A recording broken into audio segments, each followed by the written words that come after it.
और आज जो विशेष हम लोगों ने प्रेस वार्ता बुलाई तो उसका मूल मुद्दा है कि पिछले कई दिनों से आप लोग देख रहे होंगे कि हिंदुस्तानी आवाम मोर्चा के नेताओं को, उनके जनप्रतिनिधियों को टारगेट किया जा रहा है। पहले बाराचट्टी में हमारी एमएलए ज्योति देवी जी पर हमला हुआ।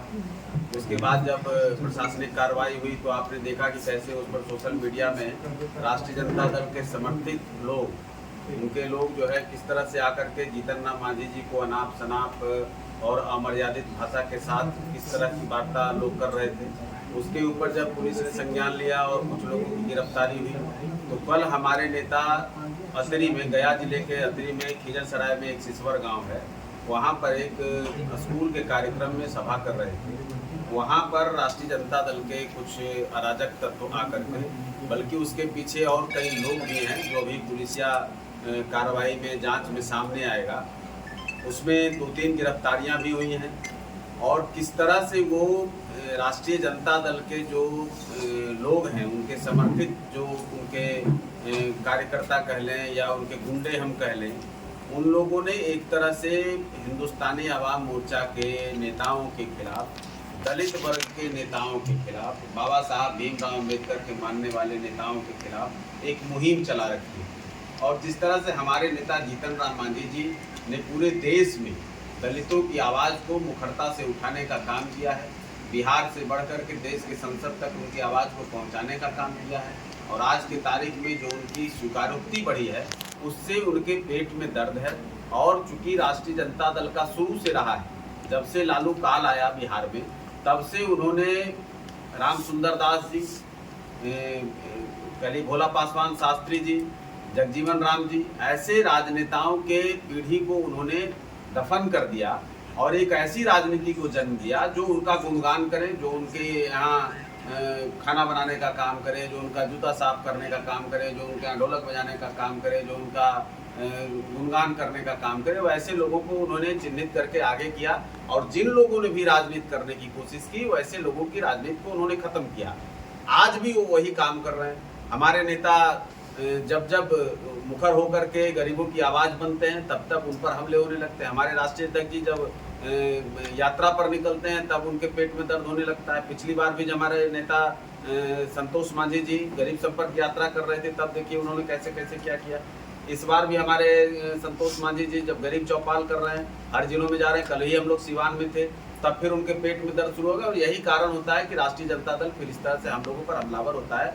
तो हम बस इतना ही आपसे कहने आए हैं, सम्राट चौधरी जी की पुलिस पर, इस सरकार पर हिंदुस्तानी आवाम मोर्चा का पूरा भरोसा है। हम तो उस सरकार के अंग भी हैं और सरकार के कार्यशैली से परिचित भी हैं, इसलिए हम उनको चेताने आए हैं कि जो लोग इस तरह से करके बिहार में फिर से एक बार जाति के आधार पर बंटवारा करना चाह रहे हैं, जातिगत दुश्मनी फैला करके तनाव फैलाना चाह रहे हैं, उनको हम आगाह कर देना चाह रहे हैं कि 90 का दशक नहीं है जब आपने दलितों को आगे करके नक्सली मूवमेंट में उनको चेहरा बनाकर अपने लोगों को वहाँ कमांडर बना करके कैसे सवर्णों के साथ उन्होंने एक मुहिम छेड़ी और उनके ज़मीनों पर कब्जा किया। उसकी आड़ में अल्पसंख्यक भाइयों का, जिनको अपने समीकरण में बड़ी बड़ी बात करते थे, उनके कब्रिस्तानों पर कब्जा किया, कैसे वक्फ बोर्ड पर कब्जा किया, कैसे उन सारे लोगों को और सभी वर्ग के नेताओं को, चाहे अल्पसंख्यक का हो जाए, चाहे अति पिछड़ा का हो जाए, कर्पूरी ठाकुर जी के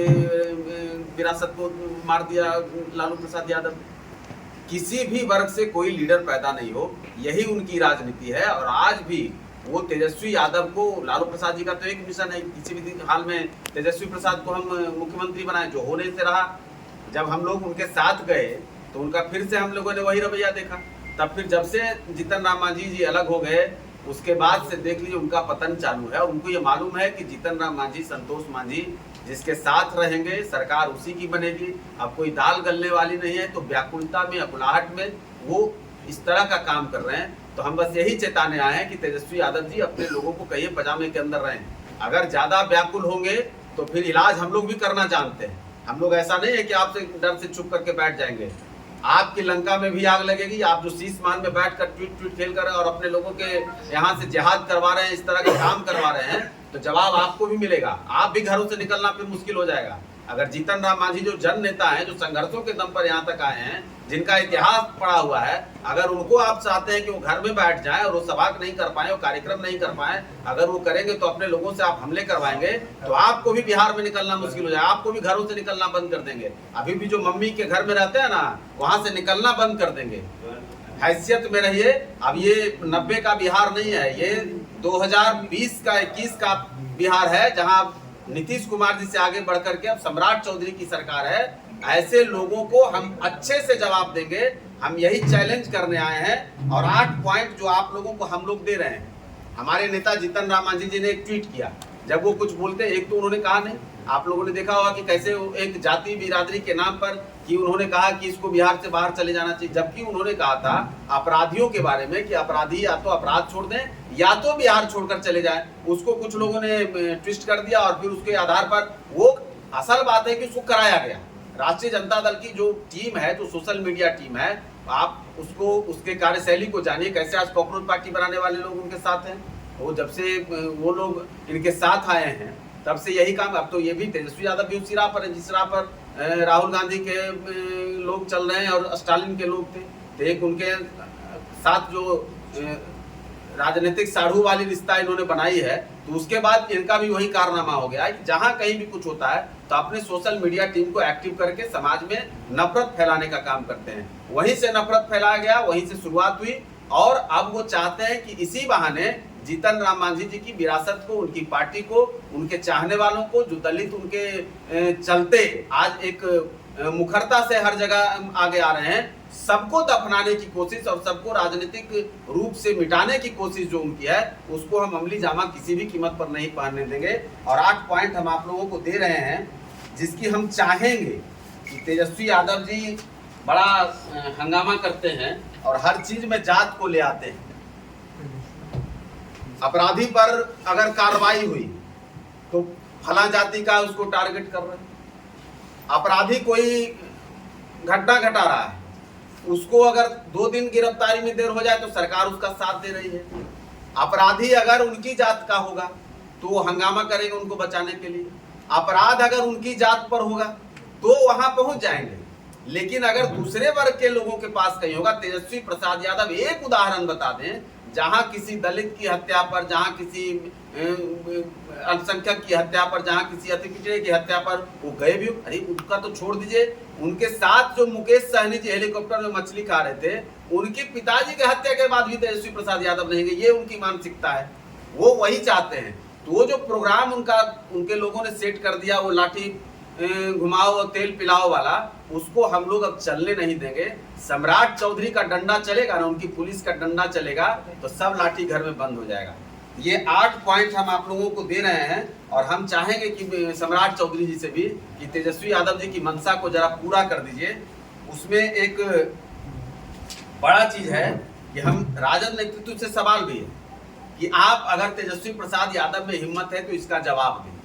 वो सोशल मीडिया के माध्यम से नहीं, तथ्यागत जवाब दें। हमने कहा है कि हमारे नेता ने ट्वीट किया है, जीतन राम मांझी, इस ट्वीट से आप लोग भी अवगत होंगे कि अगर सामाजिक न्याय की राजनीति का दावा करते हैं वो, तो कुछ सवालों का जवाब देना चाहिए। जिससे बिहार के जेलों में बड़े संख्या में बंद लोगों की सामाजिक संरचना पर गंभीर चर्चा कर लें। कौन लोग बंद हैं, कौन अपराध में, किस तरह के अपराध में, कौन दुर्दांत अपराधियों की लिस्ट में, वहां भी अगर उनको चाहिए तो हम कहते हैं वहां भी जातिवार सूची हम लोग निकलवा देंगे, सरकार से कहेंगे कि निकलवा दीजिए। दलितों को सरकार द्वारा दी गई पर्चा भूमि पर सबसे अधिक अवैध कब्जे का शिकायत किन लोगों के खिलाफ आता है, उसका भी एक हम लोग चाहेंगे कि भाई जाति जनगणना के साथ साथ वो भी जनगणना करा दीजिए, कौन लोग जमीनों पर कब्जा किए हुए दलितों की। दलित अत्याचार अधिनियम के तहत दर्ज मामलों में बार बार कुछ खास सामाजिक समूहों के नाम क्यों सामने आते हैं। हमने आंकड़ा दिया है कि भाई इसमें 50% आपके लोग हैं। आप भी सरकार से मांग करिए कि जातिवार उसकी सूची निकाले, तमाम तरह के SC/ST धारा में जो लोग पर अपराध में मुकदमा दर्ज है उनकी जातिवार सूची आप कहिए सरकार से निकाल दीजिए। आपके पास डाटा है तो आप हमको दे करके हमको गलत साबित कर दीजिए अगर जीतन राम मांझी जी ने कहा है तो। कब्रिस्तान, वक्फ और गरीबों की जमीनों पर अवैध कब्जा को लेकर जो कार्रवाई होती है या जो जिस तरह का मामला सामने आता है, उसमें भी एक खास वर्ग के लोग हैं, तो क्यों है? और अगर नहीं है तो आप जवाब दीजिए कि नहीं है, कोई और है, आप उसका तथ्यात्मक जवाब दे दीजिए। तो 2000 साल पहले, 1000 साल पहले, 500 साल पहले की गिनती तो गिनाएंगे, दलितों पर अत्याचार, उत्पीड़न और क्या क्या करके अपना एक नक्सली मूवमेंट चला करके और सब काम आपने किया। आज जो उत्पीड़न हो रहा है, आज जो उन पर अत्याचार हो, आज जो उनके जमीनों पर उनको नहीं रहने दिया, आज जो उनको घरों से बाहर कर दिया जा रहा है, मेरे पास कई उदाहरण है। अगर वो कहेंगे तो मैं बाजाप्ता FIR नंबर के साथ, उस व्यक्ति के नाम के साथ और जिसके घर पे वो कब्जा जमाए, उन तमाम लोगों का मैं जाति सूची दे दूंगा जहां पर उनके ही लोग कब्जा किए हैं, बल्कि उनकी पार्टी के पदाधिकारी हैं। तो हमारे पास तो वो भी आंकड़े, बार बार पुलिस गिरफ्तार करती है, जेल भेजती है, फिर आते हैं, फिर चले, तो आदतन अपराधी है।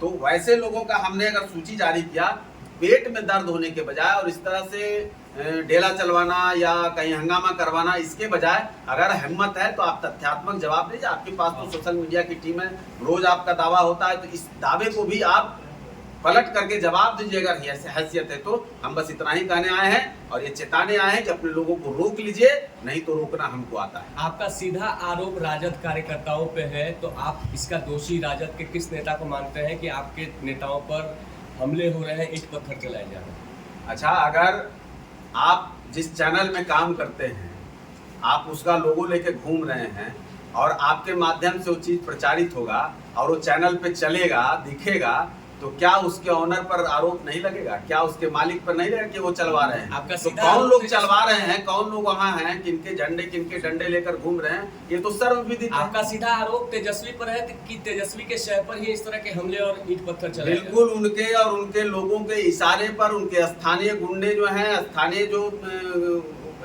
जनप्रतिनिधि बने हुए गुंडे लोग, हर किसी पर आरोप नहीं है, लेकिन जो लोग भी इसमें हैं वो उन्हीं के लोग हैं। और ये पूरा आंकड़ा हम लोग फिर आगे जारी कर देंगे।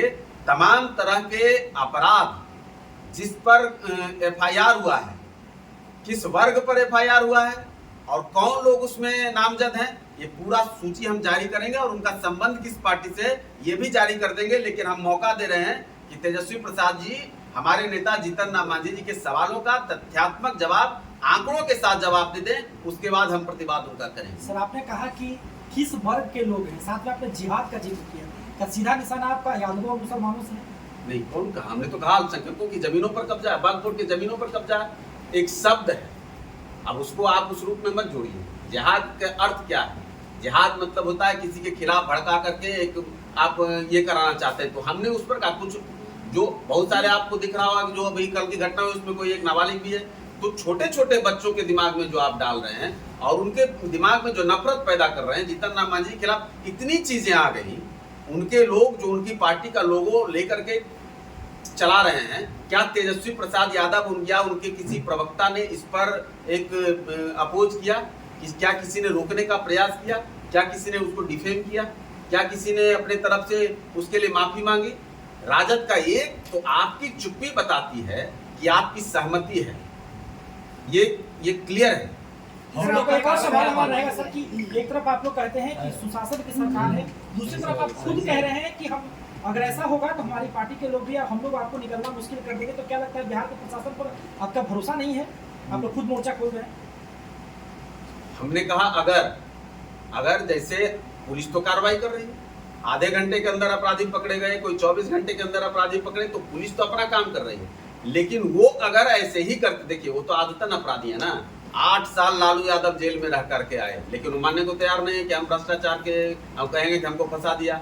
उसके बाद घोटाले पर घोटाले के बाद जब सजा होना शुरू हो गया, उसके बाद भी जब मौका मिला नीतीश कुमार जी के आशीर्वाद से 17 महीने रहने का, तो मिट्टी घोटाला कर दिया, तो कुछ घोटाला कर, तो जहां मौका मिलता है तो आदतन लोग होते हैं अपराधी। एक कितने लोगों को आप जेल में डाल देंगे? कोई जेल में किसी को डालेंगे, फिर दूसरी तरफ से तैयार कर देगा। तो एक उनके यहाँ एक ट्रेनिंग सेंटर है, एक सीरीज है, एक तरफ से आप उन पर कार्रवाई करेंगे, फिर दूसरे लोगों को वहाँ पर डाल देंगे। तो वो जो मानसिकता है, मैंने कहा ना एक प्रोग्राम सेट करके दिया हुआ है, उनके लोगों को लगता है कि बस बिहार का मतलब हम, बिहार का मतलब लालू यादव, बिहार का मतलब वही राजा, वही सब कुछ जो तय कर देंगे बिहार। अगर मैंने कहा कि अगर वो इस तरह का काम कर रहे हैं, तो जिस जाति की बात वो करते हैं, जिस समीकरण की बात करते हैं, उनके नेताओं पर भी देख लीजिए। नित्यानंद राय अगर गृह राज्य मंत्री हैं, उनके खिलाफ पैसे किन तरह के बयानों को दिया था? तेजस्वी प्रसाद यादव का बयान आप याद कर लीजिए, जब वो उप मुख्यमंत्री बने थे तो किस तरह से नित्यानंद राय को धमकाया था। तो आप जब धमकाएंगे तो आप अपने लोगों को संदेश देते हैं, एक नेता, एक जो उसका मॉडल होता है, वो अगर कुछ बोलता है, वो जिस तरह से एक्ट करता है, तो उसको उनके लोग कॉपी करते हैं। उनके पहनावे को, उनके कपड़े को, उनके बोलने के स्टाइल को, उनके कार्यशैली को, सबको कॉपी करते हैं। तो उनका जो स्टाइल रहा, चाहे 15 सालों सत्ता में रहे तब, अब जब विपक्ष में है तब भी, तो उस हिसाब से हम कह रहे हैं। अब पुलिस कार्रवाई कर रही है, लेकिन इसका मतलब ये नहीं कि हम हाथ पर हाथ धरे बैठे रहेंगे और हम किसी के भरोसे रहेंगे। जीतन राम मांझी जी पर एक ढेला चला है तो सैकड़ों ढेलों से प्रतिवाद मिलेगा।